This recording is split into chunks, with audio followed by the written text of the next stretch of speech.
अस्सलाम वालेकुम फ्रेंड्स। जैसा कि आपको पता है एडमिशन ऑलमोस्ट क्लोज़ होने वाले और वीज़ा की एप्लीकेशन की जो प्रोसेसिंग है वो स्टार्ट होने वाली है। प्री एनरोलमेंट ऑलरेडी स्टार्ट हो चुकी है।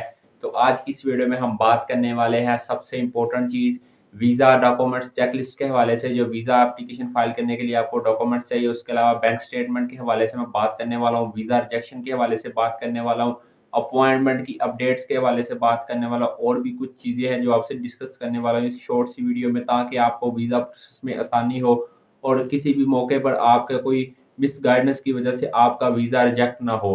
तो आज की इस वीडियो में मैं सारी चीज़ें आपके साथ डिस्कस करूँगा। अगर आपने मेरे चैनल को अभी तक सब्सक्राइब नहीं किया तो जल्दी से चैनल को सब्सक्राइब करके बेल आइकन को प्रेस कर दें, ताकि मज़ीद आने वाली अपडेट्स आपको मिल सके। क्योंकि ऑलरेडी आपको पता है मैंने बहुत सारी यूट्यूब पे वीडियोज़ बनाई हुई है किस तरह हर यूनिवर्सिटीज़ में अप्लाई करना है। अगर आपका एडमिशन अभी तक सिक्योर नहीं हुआ तो आप वीडियोज़ देख सकते हैं। अभी भी बहुत सारी यूनिवर्सिटीज़ के एडमिशन ओपन है, आप जाकर उनमें अप्लाई कर सकते हैं। तो चलिए स्टार्ट करते हैं आज की वीडियो। उससे पहले आप मेरे नीचे डिस्क्रिप्शन में व्हाट्सएप ग्रुप का लिंक है, उसको ज्वाइन कर लें, ताकि मज़ीद आने वाली स्कॉलरशिप्स के हवाले से आपको अपडेट मिल सके। तो सबसे पहले हम बात करते हैं डॉक्यूमेंट्स के हवाले से। आपने एडमिशन ले लिया, आपका एडमिशन हो गया, आपने प्री एनरोलमेंट कर ली, तो डॉक्यूमेंट्स सबसे पहले आपने जो है अपनी मैट्रिक की मार्कशीट हो गई और मैट्रिक के आपने सारे डॉक्यूमेंट्स मैट्रिक से कलेक्ट करने स्टार्ट कर देने हैं। लेकिन जो मोस्ट इम्पोर्टेंट डॉक्यूमेंट है मैट्रिक और एफएससी, या आपने जो भी इंटरमीडिएट का डॉक्यूमेंट है उसको आपने अपने बोर्ड से सबसे पहले वेरीफाई करवाना है। उसके बाद आपने उसको आईपीसीसी से वेरीफाई करवाना है और उसके बाद आपने उसको मोफा से करवाना है। उनका काम हो गया खत्म। अब अगली बात आती है अगले डॉक्यूमेंट्स में। आपने जो यूनिवर्सिटी का डॉक्यूमेंट है, अगर आप मास्टर में एडमिशन ले रहे हैं, अगर बैचलर में ले रहे हैं तो फिर आपका ये पे काम वो डॉक्यूमेंट्स का हो जाएगा। अगर आप बैचलर में मास्टर में एडमिशन ले रहे हैं, बैचलर डिग्री है, तो आपने बैचलर डिग्री को और उसके अलावा ट्रांसक्रिप्ट को, या आपने प्रोविजन सर्टिफिकेट को और ट्रांसक्रिप्ट को है जो वो सबमिट करना है एचईसी की वेबसाइट पे जाकर, और वहाँ पे वेरिफिकेशन करवानी। इसकी भी मैंने वीडियो बनाई हुई है। ये आपने वेरिफिकेशन करवाने के बाद आपने इसको करवाना है मोफा से अटेस्ट, और ये आपके डॉक्यूमेंट जो वेरिफिकेशन है ये कंप्लीट हो गई। क्योंकि बाहर जाने के लिए आपको सबसे पहले जो ज़रूरत होगी वो वेरिफाइड डॉक्यूमेंट की ज़रूरत होगी। तो आपने सबसे पहले डॉक्यूमेंट्स वेरिफिकेशन कंप्लीट करवा ली। उससे नेक्स्ट प्रोसेस पे चलते हैं। अब आते हैं हम अपॉइंटमेंट के हवाले से। अपॉइंटमेंट इस दफ़ा बीएलएस जो है वो इस दफ़ा सारा प्रोसेस करने वाली है इटली स्टूडेंट स्टडी वीज़ा के हवाले से। तो इस दफ़ा अपॉइंटमेंट के चांसेस बहुत ज़्यादा है कि आपको बहुत जल्द अपॉइंटमेंट मिल जाएगी। तो जैसा कि आपको पता है अपॉइंटमेंट जो है वो आप अगर लेना चाहते हैं तो आपने सबसे पहले प्री एनरोलमेंट करनी है, उसके बाद ही आपने अपॉइंटमेंट बुक करनी है। अगर आप प्री एनरोलमेंट से पहले ही अपॉइंटमेंट बुक करते हैं क्योंकि आपके पास ऑफिशियल जो है वो प्रूफ नहीं है कि आपने स्टडी वीज़ा अप्लाई किया है या आपको एक्सेप्टेंस मिली है किसी यूनिवर्सिटी की तरफ से, तो प्री एनरोलमेंट बेसिकली प्रोसेस ही नॉन ईयू स्टूडेंट्स के लिए होता है, जिनको वीज़ा रिक्वायर्ड होता है इटली में स्टडी के लिए।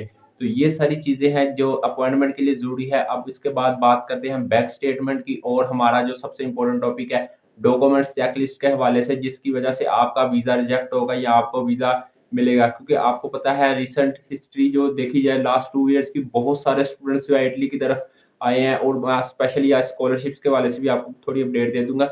तो वो बहुत सारे स्टूडेंट्स जो है इटली की तरफ आना चाह रहे हैं और इटली में एडमिशन अप्लाई कर रहे हैं, क्योंकि आजकल जितनी भी यूनिवर्सिटीज़ है उसमें ऑलमोस्ट एडमिशन क्लोज़ हो चुका है। बहुत सारे स्टूडेंट्स को एडमिशन मिले हैं, पाकिस्तानी स्टूडेंट। लेकिन अगर बात की जाए लास्ट ईयर की, तकरीबन 10,000 से 2022 की 10,000 से ज़्यादा स्टूडेंट्स ने वीज़ा अप्लाई किया था, जिसमें से 6 से 7,000 को सिर्फ वीज़ा मिला था, बाकी का रिजेक्ट हो गया था। ये सारी चीज़ें मैं आपको बताता हूँ रिजेक्ट होने की रीज़न क्या है।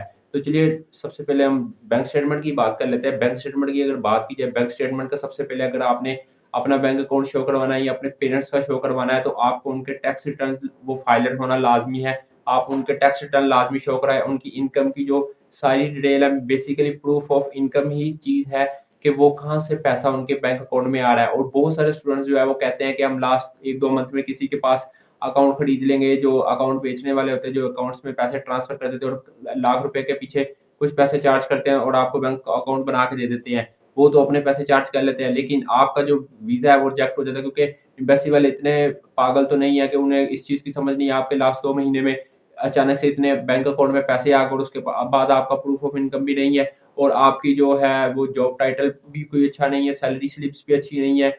और क्योंकि ज़ाहिर-सी बात है हमें प्रूफ ऑफ इनकम देना है। अगर आपके पेरेंट्स की सैलरी अच्छी है, उनके बैंक अकाउंट लगा रहे हैं आप, तो उनकी सैलरी अच्छी है, तो उनकी सैलरी स्लिप्स भी हमें साथ अटैच करनी पड़ेगी। अगर उनका कारोबार है तो हमें उनके डॉक्यूमेंट्स देने पड़ेंगे, जो एफबीआर के डॉक्यूमेंट्स होते हैं, जो बिज़नेस रजिस्ट्रेशन के डॉक्यूमेंट्स होते हैं, उसके अलावा टैक्स रिटर्न्स हो गए, जिसपे हम इनकम टैक्स भी कहते हैं। तो ये सारी चीज़ें बहुत ज़रूरी है। अगर आपकी ये चीज़ें कंप्लीट नहीं होगी तो आपका बैंक स्टेटमेंट मेन चीज़ है जिसकी वज़ह से आपका वीज़ा जो है वो रिजेक्ट होगा। अगर आपको स्कॉलरशिप की बात करें, अगर आपको मेरिट बेस्ड स्कॉलरशिप हो मिली हुई है, तो आपके कुछ चांसेस होते हैं कि आपको बैंक स्टेटमेंट जो है वो थोड़ी शो करवानी पड़ती है। आपको कंप्लीट बैंक स्टेटमेंट जो 20 से 25 लाख की होती है, वो शो नहीं करवानी पड़ती, जो तकरीबन 6000 यूरो से ज़्यादा की रिक्वायरमेंट होती है।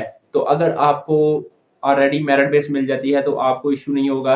अगर आपको रीजनल स्कॉलरशिप मिलती है, तो आपने कभी भी ये नहीं बताना है एम्बेसी को कि आपको रीजनल स्कॉलरशिप मिली है, नीड बेस्ड स्कॉलरशिप मिली है, क्योंकि अगर ये नीड बेस्ड स्कॉलरशिप होती है, अगर आप उन्हें बताएँगे, तो वो डायरेक्टली आपका वीज़ा रिजेक्ट कर देंगे। क्योंकि वो ऑलरेडी ये सोच रहे हैं कि अगर आप यहाँ से ही नीड बेस्ड स्कॉलरशिप लेके जा रहे हैं, तो आप वहाँ पे जाने के बाद वापस भी नहीं आएँगे, क्योंकि वो उन्होंने ये मेक श्योर करना होता है कि आपकी होम टाइज़ भी अच्छी है और आप वहाँ जाके और आपके जो रिसोर्सेज़ है वो अच्छे हैं, आप वहाँ पे जाके उनकी हुकूमत के ऊपर बोझ नहीं बनेंगे। तो ये बहुत इम्पोर्टेंट चीज़ है जिसकी वज़ह से वीज़ा रिजेक्ट होता है या वीज़ा अप्रूव होता है। ये तो एक हमने बात कर ली बैंक स्टेटमेंट के हवाले से, तो मोस्टली जो आपने कोशिश करनी है, आपने स्टार्ट से थोड़े-थोड़े इनकम जो है, अगर आपने बाहर से भी पैसे ऐड करने हैं, आपने थोड़े-थोड़े पैसे ऐड करने हैं मंथली, ह हर मंथ आपने डिवाइड कर लेने हैं, उस हिसाब से आपने ऐड करने हैं, ताकि एक बार इकट्ठे ऐड करेंगे तो आप प्रूफ ऑफ इनकम नहीं दे पाएँगे और आपने उनके सोर्सेज़ बनाने हैं, उसकी स्लिप्स निकालनी है, आपने सारी चीज़ें ऐड करनी है प्रॉपर, फिर ही आपका, अगर आपकी ज़मीनें वगैरह हैं, तो वो सारी रजिस्टर्ड हो, उनके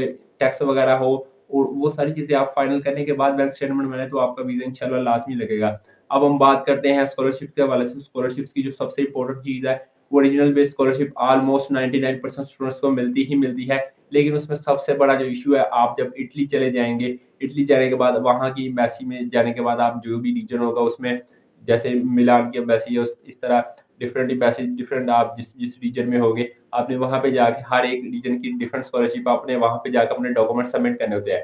इसमें मैं बात कर दूँ, जो मर्सी रीजन है, उसमें जो स्कॉलरशिप था रीजनल बेस, वो बहुत मुश्किल है, क्योंकि उन्होंने आपको पाकिस्तान में आके पाकिस्तानी एम्बेसी में अपने डॉक्यूमेंट्स करने होते हैं सबमिट, तो वो आपके लिए ज़ाहिर-सी बात है नामुमकिन होता है, और यहाँ पे अपनी अपॉइंटमेंट भी लेनी होती है, तो आप पहले ही बहुत मुश्किल से अपॉइंटमेंट लेके जाते हो, तो इस वजह से आपने मर्सी रीजन में अगर आपका एडमिशन हुआ, तो आपने अपना इंतज़ाम कर लेना है, और अगर आपका बाकी रीजन्स में है, तो आपको आसानी के साथ मिल जाएगी। लेकिन अगर आप वहाँ पे जाएँगे और आप स्कॉलरशिप कहेंगे कि हमें फौरी मिल जाएगी, ऐसा नहीं होगा, आपको फर्स्ट 6 5 टू 6 मंथ लग जाएँगे, फर्स्ट पेमेंट इंस्टॉलमेंट मिल जाएगी, क्योंकि ये साल की जितनी भी आपकी होगी, वो आपको तकरीबन 7000 प्लस होती है।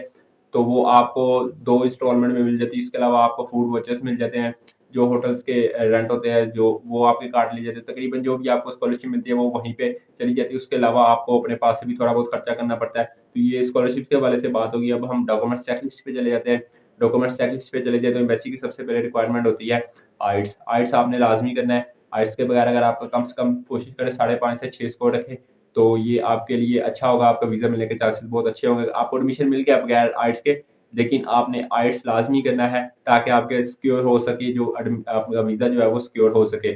तो आइल्स आपने सबसे पहले कंप्लीट कर लिया, उसके बाद आपने अपने डॉक्यूमेंट्स जो है वो वेरीफाई करवा लिए, जैसे मैंने आपको स्टार्ट में बताया, मोफा से, आईपीसीसी से, बोर्ड से, एचईसी से, ये सारे डॉक्यूमेंट्स आपने वेरीफाई करवा लिए। उसके बाद आपका पासपोर्ट है, जो 6 मंथ से ज़्यादा वैलिडिटी होनी चाहिए। उसके अलावा आपकी व्हाइट बैकग्राउंड पिक्चर्स है, उस इस तरह डिफरेंट छोटे-छोटे डॉक्यूमेंट्स हैं, जो कि आपको आसानी के साथ जो है वो आप अपने पूरे कर सकते हैं। सबसे मेन डॉक्यूमेंट्स है इसमें बैंक स्टेटमेंट, जो तकरीबन 6000 यूरो से प्लस की है। उसके अलावा आपके टैक्स डॉक्यूमेंट्स है, सैलरी स्लिप्स है, जिसका अगर आप अपना लगा रहे हैं प्रूफ ऑफ इनकम, आप खुद की बैंक स्टेटमेंट लगा रहे हैं, तो आपने proof of income, business documents, jobs document, तो इस तरह ये सारी चीज़ें आपने ऐड करनी है। इसके अलावा आपने अपनी जो एजुकेशनल डॉक्यूमेंट्स हैं वो ऐड कर लेने हैं। वो तो ये सारा आपने आपके सामने प्रोसेस है, मैंने जो सारा आपको सिस्टम जो है सारा बता दिया है, किस तरह सारी चीज़ें आपने कवर करनी है। तो उम्मीद है आपको आज की वीडियो पसंद आई होगी। अगर आपको कोई क्वेश्चन है, तो मेरे से राब्ता करके व्हाट्सएप पे पूछ सकते हैं। फ्रेंड्स, मिलते हैं नेक्स्ट वीडियो में, तब तक के लिए गुड लक।